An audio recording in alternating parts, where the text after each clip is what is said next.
Assalamualaikum warahmatullahi wabarakatuh. Nama saya Rehani. Di sini saya akan menjelaskan tentang emergency care on stroke dan SCA neuromuscular pusat. Nah, pada kasus stroke itu adalah kasus yang mematikan di Indonesia.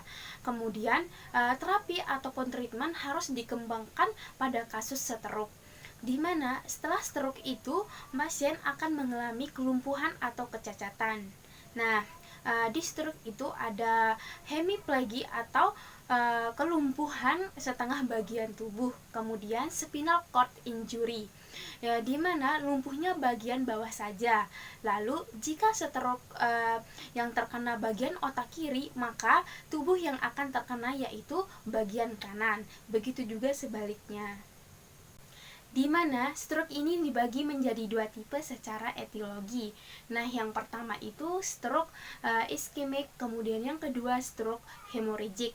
Stroke iskemik ini yaitu stroke sumbatan, di mana secara prevalensi stroke iskemik ini lebih banyak terjadi atau 85%.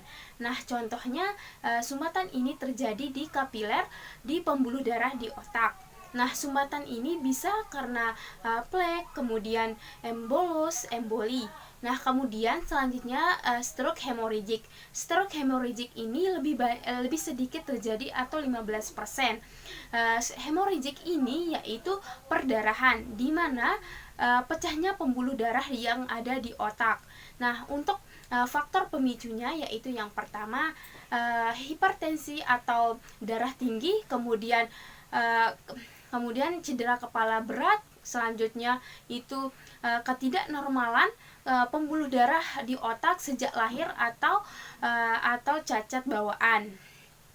Nah, yang harus kita perhatikan, otak itu sangat sensitif, di mana otak itu hanya menerima 20% dari total sirkulasi darah. Otak itu sangat bergantung pada oksigen, di mana apabila otak itu tidak menerima oksigen dalam beberapa detik atau menit, maka akan mengalami kematian. Nah, pertolongan pertama pada stroke itu yaitu menggunakan VAS. Yang pertama itu VAS, di mana adanya ketidaksimetrian pada wajah atau mengalami kelemahan pada otot wajah. Kemudian yang kedua itu arm, di mana kelemahan pada anggota gerak atas atau tangan.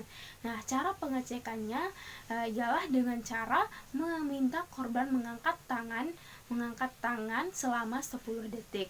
Kemudian selanjutnya yaitu speech, di mana kesulitan berbicara atau berbicara dengan tidak jelas. Nah, pengecekannya ialah dengan cara meniru kalimat yang diberikan oleh nakas atau tenaga kesehatan. Nah, selanjutnya yaitu time, di mana bila jawabannya iya, maka segera hubungi IGD atau inap gawat darurat. Selanjutnya yaitu derajat keparahan atau Rankin score, di mana di sini ada 0 sampai 6. Nah, yang 0 itu tidak ada gejala sama sekali. Kemudian selanjutnya yang pertama itu masih bisa melakukan aktivitas seperti biasa. Lalu yang kedua itu di mana disabilitasnya ringan, masih bisa berjalan tanpa adanya bantuan atau asisten. Selanjutnya yang ketiga itu membutuhkan bantuan. Kemudian yang keempat tidak bisa berjalan secara mandiri, di mana membutuhkan bantuan. Selanjutnya yang kelima itu di mana skor ini lebih parah sehingga membutuhkan perawatan yang terus-menerus. Kemudian yang terakhir atau yang keenam itu kematian pasien. Kemudian selanjutnya yaitu spinal cord injury, di mana spinal cord injury ini yaitu suatu cedera yang ada pada medula spinalis. Nah, dan akan menyebabkan perubahan disfungsi motorik maupun sensorik dan autonomik. Nah, ketika ada masalah di medula spinalis, maka koneksi antara saraf tepi dan saraf pusat ini akan terganggu, di mana ketika medula spinalis ini mengalami kerusakan, informasi dari otak ke tangan itu tidak akan tersampai, dan begitu juga dari tangan ke otak itu tidak akan sampai. Nah, di mana spinal cord injury ini terjadi di lubang vertebra sehingga mengalami kelumpuhan dan kelemahan. Kemudian selanjutnya yaitu mekanisme. Nah, yang pertama itu di mana mengalami benturan langsung. Kemudian vertebra mengalami kompresi yang akhirnya merusak medula spinalis. Nah, untuk faktor resiko atau penyebabnya yaitu yang pertama, ada kecelakaan, kemudian jatuh, kejahatan, olahraga, dan usia yang produktif, di mana kebanyakan menyerang laki-laki. Nah, selanjutnya itu klasifikasi SCA. Nah, yang pertama itu tetraplegia atau paresis, di mana cedera di daerah serviks, semua 4 ekstremitas terkena.